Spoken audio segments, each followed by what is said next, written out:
Barcelona and Lyon women set up another final after both sides put a solid performance against Chelsea and PSG. In 2019, Lyon beat Las Blaugranas 4-1 in Budapest and 3-1 in Turin in 2021. I'll do a preview of the final soon, so make sure you like, share and subscribe to get that video. Here are my thoughts on the second legs. In my first leg review, which you can watch again by clicking on the card above, I predicted that Chelsea would get the job done and that Barcelona would score. The former didn't happen, but the latter did. This Barca performance wasn't the best, but they were the better team on the day. From the onset, the reigning champions were in control of the game. Lucy Bronze started, a question I raised after the first leg because her impact on the game is obvious. She stretches the game, is good at delivering balls into the box, pushing the attack forward and falling back to defend. She combined well with Graham Hansen, whom we saw much of this time around as opposed to the first leg. The player of the match, Aitana Bonmati, who just won the Laureus World Sportswomen of the Year 2023 award, was more impressive this time. She got access to the advanced areas of the pitch and inspired Barcelona's comeback. Her shot, although deflected, was a good example of how influential she is in the team. She was involved in the second goal as much as the first, winning a penalty, and Rolfo buried it coolly. Barca would have scored 3 or 4 as they created numerous chances. It wasn't the most fluid of Barca's traditional performance, but when it matters, they get the job done, just like they did in the 2023 final.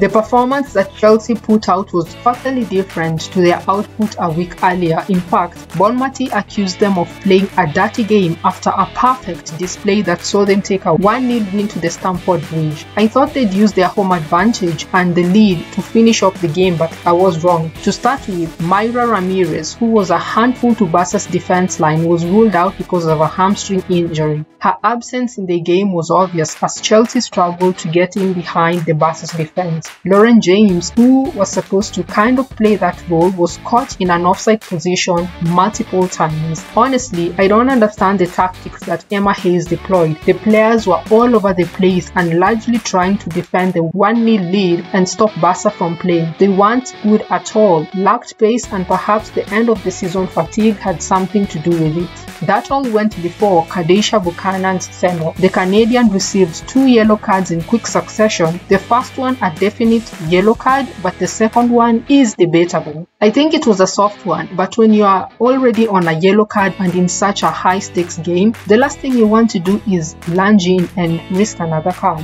This made things more difficult for Chelsea, but it was about to get worse. Bonmati won a penalty after Ashley Lawrence made slight contact, pushing her to the ground. Again, some argue that it was a soft penalty, but why risk? Why force the referee to make a decision? Bonmati was in control of the ball, and thus the referee might have adjudged that to be interference of a goal scoring opportunity. After the game, Emma Hayes described this as the worst decision in UEFA Women's Champions League history. It's an exaggeration. Chelsea didn't even look like they were going to win this game. They were very nervy from the start and just seemed like they didn't have a plan. And I'm not saying that justifies the decision, but you can't depend on that to win games. Emma Hayes' fairy tale farewell crumbled in a matter of weeks. By the time she announced her departure in November, she was chasing a quadruple. The collapse began with a Continental Cup final defeat to Arsenal, in which she was involved in an altercation with Arsenal boss Jonas Edberg.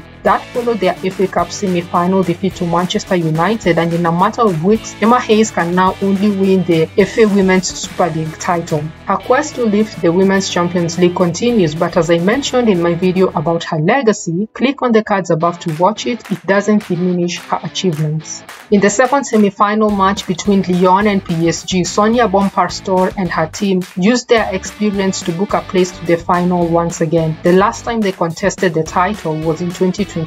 They started the game on a high, Selma Basha scoring on a set-piece play. They were in the mood, but again, it was a scrappy performance. It took time for PSG to settle in, and once they did, they moved the ball around but couldn't penetrate through Lyon's defense. Marie-Antoinette Katoto wasn't in the game for long periods and had to get the ball from deep, which affected their play up top. That said, Tabitha Chawinga and Sakina Kashowi influenced PSG's attack, dribbling towards Lyon's defense and putting in crosses and passes, but there was no one to convert them. Chawinga brought them level with a tight and classy finish. On the other end, Melchi Dumone ran the show for Lyon. She deservedly got a second goal to win the match for Lyon. I must say that Amel Majri, who came in the second half, was influential. Just like she was in the first leg, her touch to return the ball back to Dumone was superb. Few players can pull that off. Their experience eventually shone through, and now Bompastor, who will reportedly take over Chelsea next season, has a chance to win a second Champions League title as manager.